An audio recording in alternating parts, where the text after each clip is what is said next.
नमस्कार, आप देख रहे हैं नेक्स्ट 9 न्यूज पॉलिटिकल बाइट और आपके साथ मैं हूं क्रांति सिंह। हिडनबर्ग अडानी मुद्दे को लेकर के देश में जो विवाद है वो अभी तक थमा ही नहीं है। इस विवाद में भले ही ये जरूर हमें देखने को मिला कि अडानी ग्रुप को राहत की खबरें कई सारी मिली, लेकिन इस विवाद में ठंडक का माहौल अभी भी देश में नहीं दिखाई दे रहा है। और ये बात जो है बीजेपी भी अच्छे से जानती है, क्योंकि बीजेपी के खेमे पर ही जो है सबसे ज्यादा वार किया गया और कहा गया है कि अडानी को बचाने का काम जो है सिर्फ और सिर्फ मोदी सरकार कर रही है। अब यहाँ मोदी सरकार का नाम जो लगातार खुलकर के सामने आ रहा है, उससे ये बात बिल्कुल साफ हो रही है कि कुछ ना कुछ तो बीजेपी के साथ कनेक्शन है, तभी इतने सारे मुद्दे उठ रहे हैं। लेकिन अब इन मुद्दों को जो है धुंधला करने के लिए, इन मुद्दों को हटाने के लिए अमित शाह ने अपना बयान जारी कर दिया। क्या कुछ कह रहे थे अमित शाह, सुनिए। विपक्षी दलों की तरफ से लगातार अडानी हिडनबर्ग मामले की जांच के लिए संयुक्त संसदीय समिति यानी कि जेपीसी बनाई जाने की मांग उठ रही है। इसके पलटवार में अब केंद्रीय गृह मंत्री अमित शाह ने अपनी चुप्पी तोड़ी है।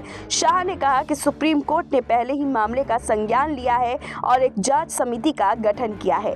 अमित शाह ने यहाँ पर जो है 2023 को लेकर के भी कहा कि हमारी सरकार को इस मामले पर कोई भी भ्रम नहीं है। हम जो कह रहे हैं वो ये है कि सुप्रीम कोर्ट ने इसकी जाँच के लिए एक समिति का गठन किया है और लोगों को न्यायिक प्रक्रिया पर भरोसा करना चाहिए। शाह ने कहा कि अगर किसी के पास सबूत है तो उसे सुप्रीम कोर्ट की कमेटी के सामने पेश करना चाहिए। उन्होंने ये भी आश्वासन दिया कि अगर कुछ गलत हुआ है तो किसी को बख्शा नहीं जाना चाहिए।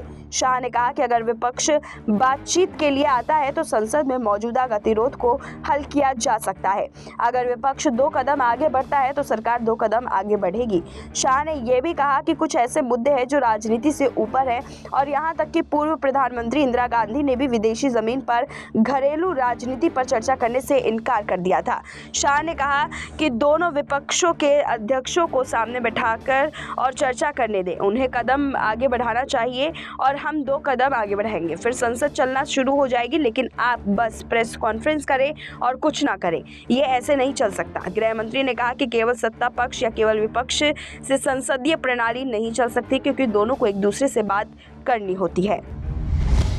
अमित शाह को लेकर की खास रिपोर्ट आपने देखी। इस खास रिपोर्ट के जरिए हमने आपको ये जरूर दिखाया है कि अमित शाह जो है वो यहाँ पर अडानी हिडनबर्ग मुद्दे को लेकर के जो है अपनी चर्चा तेज कर रहे हैं। लेकिन देखना बेहद दिलचस्प होगा कि क्या अमित शाह के बयान के बाद बीजेपी के ऊपर उठ रहे सवालों पर क्या अंकुश लग पाएगा या नहीं। फिलहाल अभी के लिए बस इतना ही। देश दुनिया की तमाम बड़ी खबरों के लिए देखते रहिए नेक्स्ट 9 न्यूज पॉलिटिकल बाइट।